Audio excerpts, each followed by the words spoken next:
teman-teman, saya Risna Destiani, mahasiswi di Nusantara dari semester 1. Kali ini saya akan menyampaikan atau membawakan tugas besar dari mata pelajaran pengantar ilmu komunikasi yang didoseni oleh Miss Indah. Kali ini saya membawakan materi tentang apa saja yang dipelajari, apa yang paling berkesan, review pembelajaran dari dosen kami Miss Indah. Dimulai dari materi apa saja yang dipelajari di mata kuliah pengantar ilmu komunikasi. Yang pertama itu ada hakikat ilmu komunikasi, yang dimana kita mempelajari tentang bagaimana cara kita berkomunikasi antara komunikator dengan komunikan. Yang ketiga, arti penting ilmu komunikasi. Di sini kita mempelajari tujuan komunikasi dan fungsi komunikasi serta tokoh-tokohnya. Yang ketiga, ruang lingkup dan definisi ilmu komunikasi.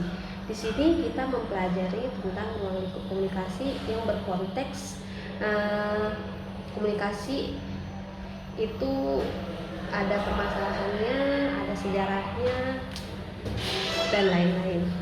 Lalu kita juga mempelajari prinsip ilmu komunikasi, yang dimana ada 12 prinsip ilmu komunikasi yang disebut oleh Deddy Mulyana.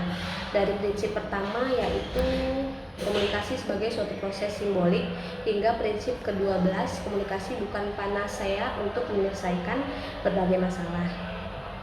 Lalu ada persepsi. Nah, persepsi itu adalah penilaian seseorang terhadap objek tertentu. Seperti kita mempersepsikan pelajaran apa yang kita dapat dari Miss Indah.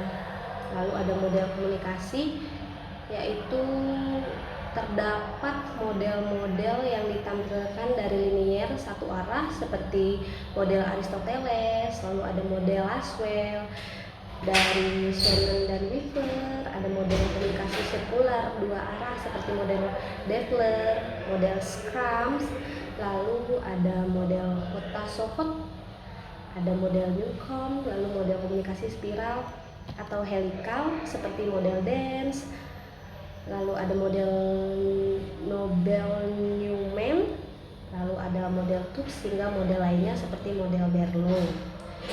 Komunikasi juga terbagi menjadi dua, yaitu verbal dan non-verbal.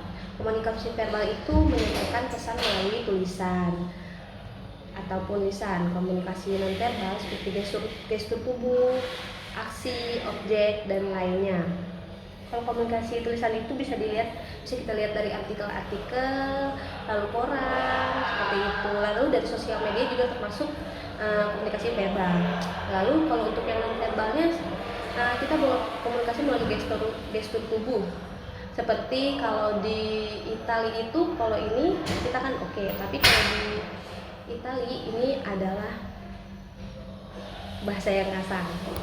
Lalu ada komunikasi antarpersonal, yaitu komunikasi yang dilakukan oleh individu untuk saling bertukar gagasan ataupun pemikiran kepada individu yang lainnya. Seperti kita biasanya saat bekerja, jadi kita saling bertukar gagasan, saling bertukar informasi, seperti itu. Lalu ada komunikasi kelompok. Jadi komunikasi kelompok itu adalah suatu studi tentang segala sesuatu yang terjadi pada saat individu-individu berinteraksi dalam sekelompok kecil, dan bukan deskripsi mengenai bagaimana seharusnya komunikasi itu terjadi, serta bukan ada komunikasi kelompok, suatu studi tentang segala sesuatu. Ada juga komunikasi kelompok. Komunikasi kelompok adalah segala sesuatu yang terjadi pada saat individu-individu berinteraksi dalam kelompok kecil, dan bukan deskripsi mengenai bagaimana seharusnya komunikasi itu terjadi. Lalu ada komunikasi organisasi seperti di perusahaan, ada komunikasi antar budaya. Jadi komunikasi antar budaya itu seperti kita dan teman kita yang berbeda budaya, seperti bahasa, lalu tingkah laku, lalu acara-acara adat, seperti itu. Lalu ada lagi komunikasi massa. Terakhir ada komunikasi massa. Yang paling berkesan perihal mata pelajaran Miss Indah di komunikasi massa ini adalah prinsip yang ke-11, yang dimana komunikasi itu bersifat irreversibel. Jadi irreversible itu komunikasi yang di masa lalu yang tidak bisa, yang peristiwanya itu tidak bisa diulang kembali. Contohnya adalah seperti saya dulu pernah bekerja di tempat kerja yang saya merasa itu nyaman sekali, tetapi saya memutuskan untuk keluar karena ada sesuatu hal yang bikin saya menjadi tidak nyaman. Tetapi mengingat ada teman-teman saya yang begitu baik pada saya jadi ingin kembali lagi ke sana. Tetapi hal ini tidak bisa diulang lagi, gitu. Kalau untuk review dari pelajaran Miss Indah itu menarik sekali ya, karena Miss Indah itu menyampaikan materi dengan sangat-sangat baik, yang dimana kami dapat mengerti itu, memberikan contoh-contoh seperti dia saat dia menjadi jurnalis, yang dimana seperti memotivasi kita untuk menjadi lebih berani, menjadi lebih cepat dalam pekerjaan. Lalu teman-teman saya pun setiap pelajaran Miss Indah selalu antusias.